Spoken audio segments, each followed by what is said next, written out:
ਅੱਜ ਬਚਾ ਕੇ ਰਹਿਣਾ ਪੈਂਦਾ। ਅੱਜ ਕੱਲ ਦੀ ਜਿਵੇਂ ਦੀ ਦੁਨੀਆ ਹੈਗੀ ਏ, ਬਸ ਜ਼ਾਲਮ ਦੁਨੀਆ ਤੋਂ ਆਪਣੇ ਆਪ ਨੂੰ ਸੇਫ ਰੱਖਿਆ ਹੋਇਆ ਹੈਗਾ। ਵੀ ਇਹਨਾਂ ਮੇਰੇ ਨਾਲ ਅੰਗੂਠੇ ਲਵਾਏ ਹੋਏ ਨੇ ਧੋਖੇ ਨਾਲ।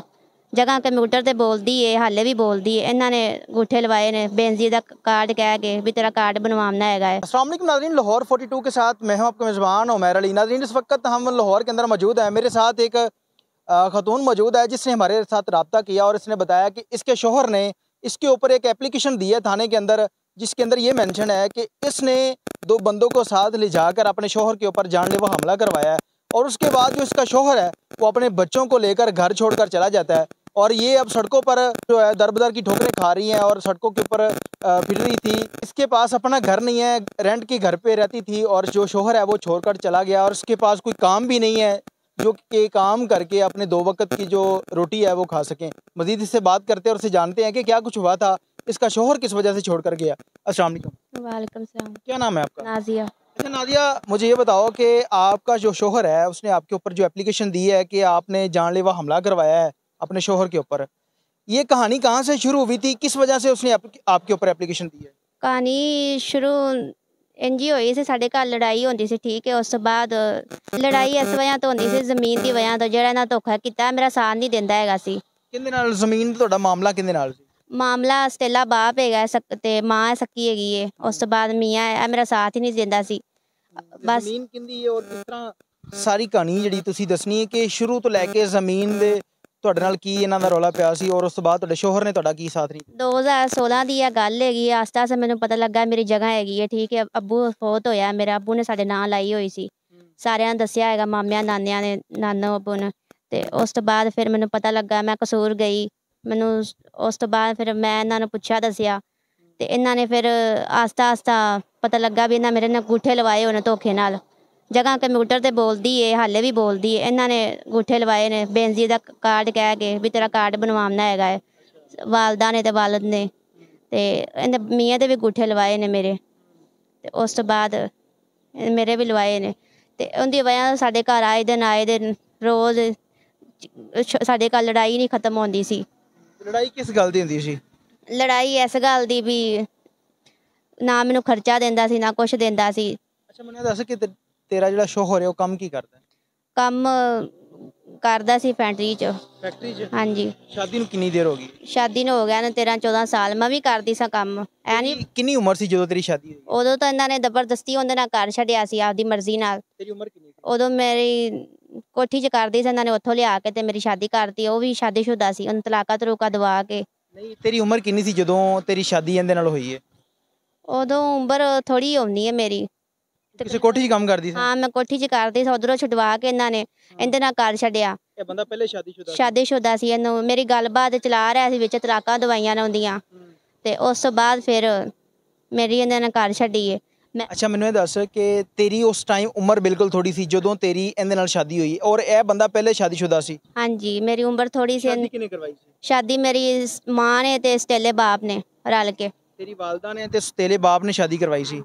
ਜਦੋਂ ਸ਼ਾਦੀ ਤੇਰੀ ਹੋਈ ਹੈ ਤੇਰੀ ਉਮਰ ਉਸ ਟਾਈਮ ਅੰਦਾਜ਼ਨ ਕਿੰਨੀ ਹੋਏਗੀ? 16-17 ਸਾਲ ਇੰਨੀ ਹੋਵੇਗੀ। ਹਾਂ, ਇੰਨੀ ਹੋਵੇਗੀ। ਸ਼ਾਦੀ ਤੋਂ ਬਾਅਦ 13-14 ਸਾਲ ਸ਼ਾਦੀ ਨੂੰ ਹੋ ਗਏ ਨੇ। ਸ਼ਾਦੀ ਤੋਂ ਲੈ ਕੇ ਹੁਣ ਤੱਕ ਕਿੰਨੀ ਦੇਰ ਸਹੀ ਤੇਰੇ ਨਾਲ ਰਿਹਾ ਔਰ ਉਸ ਤੋਂ ਬਾਅਦ ਲੜਾਈ ਝਗੜੇ ਸ਼ੁਰੂ ਹੋਏ? ਮੇਰੇ ਨਾਲ ਤਕਰੀਬਨ 7-8 ਸਾਲ ਸਹੀ ਰਿਹਾ। ਉਸ ਤੋਂ ਬਾਅਦ ਆਸਤਾ ਆਸਤਾ ਉਹਨਾਂ ਦੀਆਂ ਗੱਲਾਂ 'ਚ ਆਉਣ ਲੱਗ ਪਿਆ। ਜਿਵੇਂ ਉਹ ਵਧਾਰੇ ਪੈਸੇ ਲੈ ਜਾਂਦੇ ਸੀ, ਕਦੀ 20,000 ਕਦੀ 30,000। ਉਦੋਂ ਠੋਕਰ ਤੇ ਕੰਮ ਕਰਦਾ ਸੀ ਕੀਮ ਕੋਲ ਤੇ ਉਦੋਂ ਦਿੰਦਾ ਰਿਹਾ। ਇਹਨੇ 1 ਰੁਪਈਏ ਦਾ ਹਿਸਾਬ ਨਹੀਂ ਲਿਆ ਵੀ ਮੈਨੂੰ ਵਾਪਸ ਦੇ ਦਿਓ, ਮੈਨੂੰ ਜ਼ਰੂਰਤ ਹੈਗੀ ਏ। ਤਾਂ ਉਹਨਾਂ ਦੀ ਨਜ਼ਰਾਂ 'ਚ ਅੱਛਾ ਬਣਿਆ ਹੈਗਾ ਤੇ ਮੈਨੂੰ ਬੁਰਾ ਕੀਤਾ। ਮੇਰੇ ਕੋਲ ਧੋਖੇ ਨਾਲ ਅੰਗੂਠੇ ਲਵਾ ਲੈਣ ਇਹਨਾਂ। ਤੇਰੇ ਬੱਚੇ 3 ਬੱਚੇ ਨੇ? ਹਾਂਜੀ। ਮੇਰੀ ਬੇਟੀ ਨੂੰ ਕੈਂਸਰ ਸੀ, ਥੋੜੇ ਦਿਨ ਹੋਏ ਨੇ, 7-8 ਮਹੀਨੇ। 5ਵੀਂ ਕਲਾਸ 'ਚ ਪੜ੍ਹਦੀ ਸੀ, ਫੌਤ ਹੋ ਗਈ ਵਿਚਾਰੀ। ਇਲਾਜ ਕਰਵਾ। ਹੁਣ ਕੀ ਹੋਇਆ? ਸ਼ੋਹਰ ਤੇਰਾ ਛੱਡ ਕੇ ਕਿਸ ਦਿਨ ਗਿਆ ਹੈ ਔਰ ਐਪਲੀਕੇਸ਼ਨ ਉਹਨੇ ਕਿਸ ਦਿਨ ਦਿੱਤੀ ਸੀ? ਆ ਤਕਰੀਬਨ ਹੋ ਗਿਆ ਨਾ 10 ਕੁ ਦਿਨ ਰੋਲੇ ਨੂੰ। 10 ਦਿਨ ਹੋ ਗਏ? ਹਾਂਜੀ।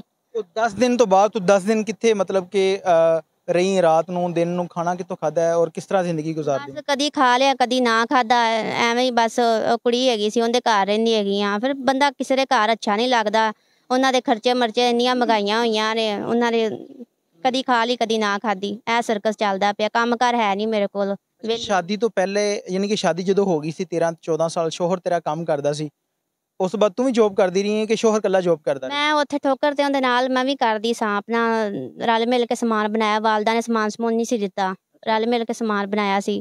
ਉੱਥੇ ਮਸਲਨ ਠੀਕ ਰਿਹਾ ਮੇਰੇ ਨਾਲ, ਜਦੋਂ ਉਹਨਾਂ ਰੈਸ਼ ਰੂਸ਼ ਦਿੱਤੀ ਰੱਖੀ ਹੈ। ਉਸ ਤੋਂ ਬਾਅਦ ਫਿਰ ਮੈਨੂੰ ਸਾਲ ਇਹਨੇ ਪਿੰਡ ਛੱਡੀ ਰੱਖਿਆ, ਸਰਗੋਦੇ ਪਿੰਡੀ ਪੱਟੀਆਂ ਦੇ ਦਸਿਆਲ ਮੋੜ, ਉੱਥੇ ਛੱਡੀ ਰੱਖਿਆ। ਸਾਲ ਉੱਥੇ ਰਹੀ ਹਾਂ ਉਹਨਾਂ ਦੇ ਵਿੱਚ। ਕਦੀ ਕਿੰਦੇ ਤੋਂ ਲੜਾਈ ਪਾਉਂਦੀਆਂ ਪਈਆਂ ਨੇ, ਕਦੀ ਕਿੰਦੇ ਤੋਂ ਪਾ ਰਹੀਆਂ ਨੇ। ਫਿਰ ਇਹਨੂੰ ਮੈਂ ਕਿਹਾ ਮੈਨੂੰ ਨਾ ਇੱਥੇ ਨਹੀਂ ਮੈਂ ਰਹਿਣਾ ਹੈਗਾ। ਵਾਲਦਾ ਕੋਲ ਮੈਂ ਆਈ ਹਾਂ, ਵਾਲਦਾ ਕੋਲ 3 ਮਹੀਨੇ ਬੈਠੀ ਹਾਂ। ਵਾਲਦਾ ਨੇ ਉਸੇ 3 ਮਹੀਨਿਆਂ ਦੇ ਵਿੱਚ ਹੀ ਨਾ ਆਪਣਾ ਸਲਾਹ ਮਸ਼ਵਰਾ ਕੀਤਾ ਹੈ, ਕੀ ਕੀਤਾ ਹੈ ਉਹ ਅੱਲਾ ਬਿਹਤਰ ਜਾਣਦਾ। ਇਹਨੇ ਮੇਰੇ ਕੋਲ ਅੰਗੂਠੇ ਲਵਾ ਲੈਣੇ। ਜਦੋਂ ਮੈਂ ਵਾਪਸੀ ਦੇ 3 ਮਹੀਨਿਆਂ ਬਾਅਦ ਲਾਹੌਰ ਆਉਣ ਲੱਗੀ ਆ ਨਾ, ਉਦੋਂ 2016 ਦੀ ਗੱਲ ਏ, ਤੇ ਉਦੋਂ ਇਹਨੇ ਮੇਰੇ ਕੋਲ ਅੰਗੂਠੇ ਲਵਾਏ ਨੇ, ਕਹਿ ਕੇ ਵੀ ਤੂੰ ਉੱਥੇ ਜਾਣਾ ਹੈ, ਕੰਮ ਕਾਰ ਕਰਨਾ ਹੈਗਾ, ਤੇ ਤੂੰ ਇਹ ਸੈਨ ਅੰਗੂਠੇ ਕੀਤੀ ਜਾ, ਤੇ ਬੇਨਤੀ ਦਾ ਕਾਰਡ ਬਣਨਾ, ਮੈਂ ਤੈਨੂੰ ਬਣਵਾ ਕੇ ਘੱਲ ਦਿਆਂਗੀ ਬਸ। ਉਸ ਤੋਂ ਬਾਅਦ ਜਦੋਂ ਤੂੰ ਕੰਮ ਕਰਦੀ ਰਹੀ ਹੈ, ਤੇਰੀ ਵਾਲਦਾ ਨੇ ਧੋਖੇ ਨਾਲ ਤੇਰੇ ਕੋਲੋਂ ਜ਼ਮੀਨ ਜਿਹੜੀ ਸੀ ਤੇਰੇ ਆਪਣੇ ਨਾਮ ਕਰਵਾ ਲਈ, ਸ਼ੋਹਰ ਵੀ ਤੇਰਾ ਸਾਥ ਨਹੀਂ ਦੇ ਰਿਹਾ। ਬਾਹਰ ਜਦੋਂ ਤੂੰ ਕਿਸੇ ਦੇ ਘਰ ਰਹਿ ਰਹੀ ਹੈ, ਜ਼ਾਹਰੀ ਗੱਲ ਹੈ ਕਿ ਮੁਆਸ਼ਰੇ ਦੇ ਵਿੱਚ ਬਹੁਤ ਸਾਰੇ ਐਸੇ ਵਾਕਿਆਤ ਹੋ ਚੁੱਕੇ ਨੇ ਕਿ ਔਰਤ ਜਦੋਂ ਬਾਹਰ ਨਿਕਲਦੀ ਉਹਦੇ ਨਾਲ ਬਹੁਤ ਸਾਰੇ ਮਾਮਲਾਤ ਪੇਸ਼ ਆਉਂਦੇ ਨੇ। ਕਦੀ ਕੋਈ ਇਸ ਤਰ੍ਹਾਂ ਦੀ ਮੁਸ਼ਕਲਾਂ ਦਾ ਸਾਹਮਣਾ ਕਰਨਾ ਹੋਇਆ? ਕਦੀ ਸੋਚ ਆਈ ਹੋਵੇ? ਦੁਨੀਆ ਤੋਂ ਨਹੀਂ ਬਚ ਬਚਾ ਕੇ ਰਹਿਣਾ ਪੈਂਦਾ। ਅੱਜ ਕੱਲ੍ਹ ਦੀ ਜਿਵੇਂ ਦੀ ਦੁਨੀਆ ਹੈਗੀ ਏ, ਬਸ ਜ਼ਾਲਮ ਦੁਨੀਆ ਤੋਂ ਆਪਣੇ ਆਪ ਨੂੰ ਸੇਫ ਰੱਖਿਆ ਹੋਇਆ ਹੈ। ਬਾਕੀ ਅੱਲਾ ਬਿਹਤਰ ਜਾਣਦਾ ਹੈ। ਸ਼ੋਹਰ ਹੁਣ ਤੇਰਾ ਕਿੱਥੇ? ਸ਼ੋਹਰ ਇੱਥੇ ਕੰਮ ਕਰਦਾ ਵੇ, ਬੱਚੇ ਉੱਥੇ ਰੋਲਦੇ ਪਏ ਨੇ। ਬੱਚਿਆਂ ਨੇ ਬੱਚੇ ਉੱਥੇ ਆਪਦੀ ਇਹਨੇ ਉੱਥੇ ਛੱਡੇ ਨੇ ਭਰਾ ਕੋਲ। ਹਾਂਜੀ, ਮੈਂ ਫੋਨ ਕੀਤਾ ਸੀ। ਕਿਉਂ ਨਹੀਂ ਛੱਡ ਕੇ ਗਿਆ? ਬੱਚੇ ਪਹਿਲੀ ਗੱਲ ਤਾਂ ਹੈਗੀ ਹੈ, ਵੱਡਾ ਮੁੰਡਾ ਤਾਂ ਹੈ ਹੀ ਹੁੰਦਾ ਹੈਗਾ, ਜਿਵੇਂ ਉਹ ਕਹਿੰਦਾ ਉਵੇਂ ਹੀ ਕਰਦਾ ਹੈ। ਬਾਕੀ ਛੋਟਾ ਹੈ ਸੀ, ਉਹਨੂੰ ਮੈਂ ਰਾਤ ਰੱਖਿਆ ਸੀ ਤੇ ਕਹਿੰਦਾ ਮੈਂ ਅੱਬੂ ਕੋਲ ਜਾਣਾ ਹੈਗਾ। ਤੇਰੇ ਆਪਣੇ ਬੱਚੇ ਕਿੰਨੇ ਨੇ? ਉਹ ਤਾਂ ਵੱਡਾ ਮੁੰਡਾ ਹੁੰਦਾ ਹੈ ਜਿਹੜਾ ਪਹਿਲੇ ਉਹਦੀ ਬੀਵੀ ਚੋਂ ਸੀ। ਤੇਰੇ ਆਪਣੇ ਬੱਚੇ ਕਿੰਨੇ? ਨਹੀਂ, ਮੇਰੇ ਬੱਚੇ 2-3 ਹੀ ਨੇ। ਇੱਕ ਬੇਟੀ ਸੀ, ਫੌਤ ਹੋ ਗਈ ਹੈ। ਹਾਂ, 2 ਬੇਟੇ ਨੇ। ਬੇਟੇ ਵੀ ਨਹੀਂ ਮੇਰੇ ਬਣੇ ਹੈਗੇ, ਠੀਕ ਹੈ। ਬੇਟੇ ਤੇਰੇ ਚੋਂ ਹੀ ਪੈਦਾ ਹੋਏ ਨੇ? ਮੇਰੇ ਚੋਏ ਨੇ। ਫਿਰ ਉਸ ਤੋਂ ਬਾਅਦ ਯਾਨੀ ਕਿ ਕਹਿਣਾ ਹੁੰਦਾ ਮੰਨਦਾ? ਹਾਂ, ਉਹਦਾ ਮੰਨਦੇ ਨੇ। ਵੱਡੇ ਦੀ 13 ਸਾਲ ਹੈ, ਛੋਟੇ ਦੀ 9 ਸਾਲ ਹੈ। ਮੈਂ ਹੱਲ ਕੇ ਬੱਚਿਆਂ ਦੀ ਖਾਤਰ ਬੜਾ ਬਰਦਾਸ਼ਤ ਕੀਤਾ ਹੈਗਾ, ਉਹ ਮੇਰੇ ਕੋਲ ਨਹੀਂ ਹੋਇਆ ਬਸ। ਹੁਣ ਤੂੰ ਤੇਰਾ ਮੀਡੀਆ ਤੇ ਆਉਣ ਦਾ ਔਰ ਬਿਆਨ ਦੇਣ ਦਾ ਕੀ ਮਕਸਦ ਹੈ? ਮਤਲਬ ਕਿ ਤੇਰੇ ਕੋਲ ਘਰ ਵੀ ਨਹੀਂ ਹੈ, ਕੋਈ ਕਾਰੋਬਾਰ ਵੀ ਨਹੀਂ ਹੈ, ਔਰ ਕਿਸੇ ਦੇ ਘਰ ਤੋਂ ਰਹਿਣੀ ਪਈ ਹੈ, ਕੀ ਕਹਿਣਾ ਚਾਹਵੇਂਗੀ ਤੂੰ? ਮੈਂ ਇਹੀ ਕਹਿਣਾ ਚਾਹੁੰਦੀ ਹਾਂ, ਜਿਹੜਾ ਜ਼ਮੀਨ ਦਾ ਮਸਲਾ ਹੈ ਨਾ, ਕੋਈ ਅੱਛਾ ਵਕੀਲ ਮਿਲ ਜਾਵੇ, ਮੇਰਾ ਸਾਥ ਦੇਵੇ, ਚਲੋ ਮੇਰੇ ਜਗ੍ਹਾ ਲੈ ਦੇਵੇ, ਮੇਰੀ ਉਹਦੀ ਮਿਹਰਬਾਨੀ ਹੈ। ਬਾਕੀ ਉਸ ਤੋਂ ਇਲਾਵਾ ਖਵਾਹਿਸ਼ ਹੈਗੀ ਹੈ ਪਾਰਲਰ ਬਣਾ ਲਵਾਂ ਆਪਣਾ, ਸਕੂਨ ਨਾਲ ਘਰ ਹੀ ਆਪਣਾ ਸਰਕਸ ਚਲਾਵਾਂ ਬਸ। ਅਗਰ ਕੋਈ ਲੋਕ ਤੇਰੀ ਹੈਲਪ ਕਰ ਦੇਣ ਤੇ ਤੂੰ ਉਹ ਪੈਸਿਆਂ ਨਾਲ ਆਪਣਾ ਪਾਰਲਰ ਬਣਾ ਕੇ ਤੇ ਆਪਣੀ ਸਕੂਨ ਦੀ ਜ਼ਿੰਦਗੀ ਗੁਜ਼ਾਰਨਾ ਚਾਹਨੀ? ਮੈਂ ਬਾਹਰ ਪਹਿਲਾਂ ਵੀ ਬਹੁਤ ਕੀਤਾ ਕੰਮ ਫੈਕਟਰੀਆਂ ਵਿੱਚ, ਹੁਣ ਮੇਰੇ ਕੋਲ ਨਹੀਂ ਹੁੰਦਾ ਬਸ। ਹੁਣ ਮੈਂ ਉਹਨੂੰ ਉਹਨਾਂ ਨੇ ਰਿਕੁਐਸਟ ਹੈਗੀ ਹੈ ਕਿ ਸ਼ਾਦੀ ਕਰਨੀ ਹੈ ਜਾਂ ਮਤਲਬ ਕਿ ਸਿਰਫ ਉਸ ਤਰ੍ਹਾਂ ਜ਼ਿੰਦਗੀ ਗੁਜ਼ਾਰਨੀ? ਸ਼ਾਦੀ ਹਾਲੇ ਮੇਰਾ ਨਹੀਂ ਮੂਡ ਹੈਗਾ ਸ਼ਾਦੀ ਦਾ, ਉਹ ਬਾਅਦ ਦਾ ਮਸਲਾ ਹੈ। ਫਿਲਹਾਲ मैं अपना सर्कस चलाना चाहनी, अपने पैरों पे खड़ी होना चाहनी बस।